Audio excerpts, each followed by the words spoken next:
And now, the political scene is starting to heat up. The elections are getting closer, and our next guest is well acquainted with the political process. He started in 1968 as president of the Newcastle County Active Young Republicans, and he's held a number of positions.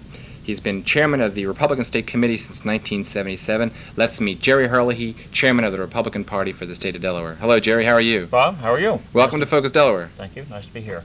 Jerry, Sam Shipley was on last week. It's a tough act to follow. How do you think you'll do? I think pretty well. Okay.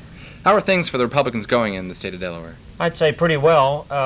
We're out recruiting some good candidates. We have a lot of good candidates running again, and we have some good people who've retired, and we intend to replace them with top-notch people. Well, I wish you good luck. How about on the national level, Jerry? How are we doing?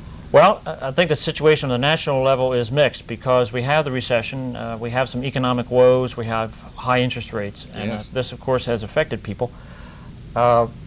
I think that people know that we're going to be in an economic situation for a while, and they want to see how long it's going to take for the President's program to take hold. After all, it took us a long time to get to this point, so it's not going to be just a couple months getting out of it. Do you see the economy then as the major issue, or national or foreign policy? There's no question but the economy will be an issue. It's hard to tell which way that's going to go because, in our view, the Democrats have not come up with any kind of alternative. They have not really shed the policies that helped get us here over the last 40 years. And until they do so, I don't think that the electorate has any place to turn. They might get mad at Republicans, but I don't think that they will. What do the Republicans plan to emphasize then?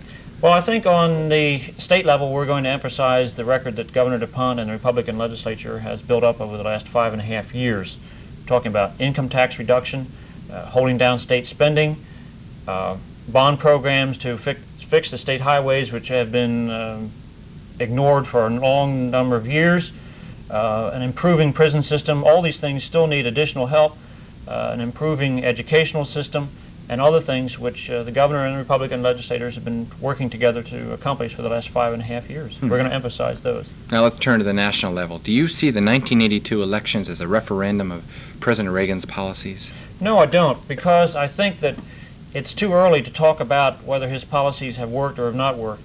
This recession, unfortunately, started while Congress was still debating the budget and the tax reductions last year.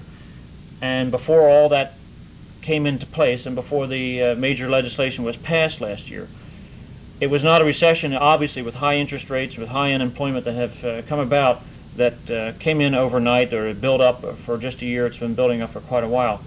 And I think that people know that the solutions are long range. It's going to create some short-term hurt for a lot of people, and that's something we have to address. But I think that people know that we still have some time. There are still some of these policies which have to take hold. We have to wring out inflation, which took years to get into the economic system of this country. And it just won't be done probably in November of this year, so I think it's not the time for a referendum. You know, Senator Bill Roth and Congressman Tom Evans are both closely associated with President Reagan's policies. For example, Senator Roth is closely associated with supply-side economics and the tax policies. Do you see their identification with these policies helping them or hurting them in the election? Well, I think that both of these gentlemen have established their own basis. They have their own policies. There are a lot of things that they have agreed with the president on. There are things that they have disagreed with the president on. I think that what Senator Roth has been doing in terms of income tax reduction is to try to reduce the load on the American taxpayer.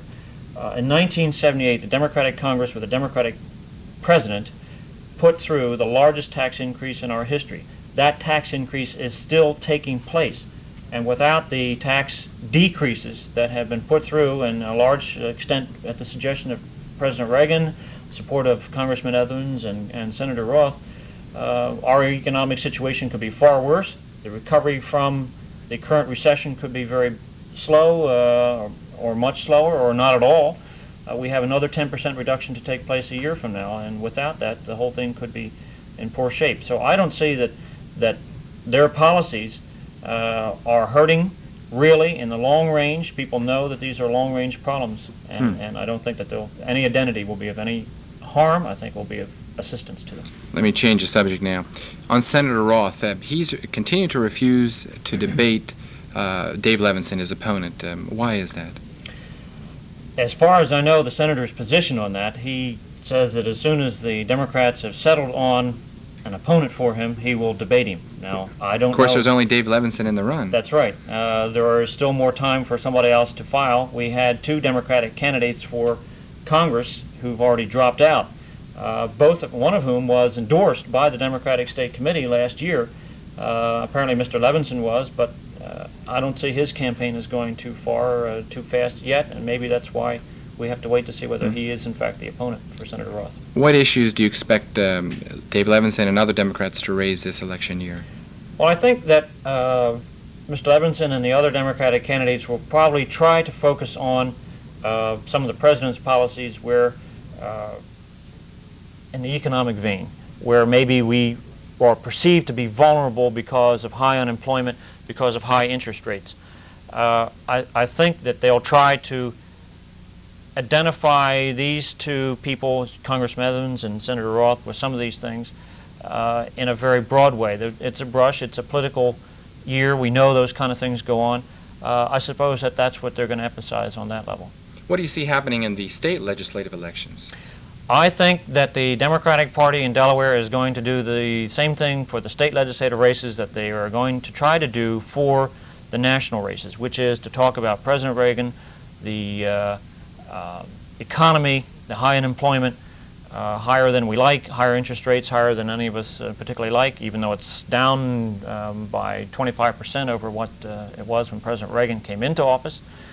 I think they're going to talk about that rather than the accomplishments of Governor DuPont and the Republican legislature. Real quickly, what do you see as the key races in the state legislature?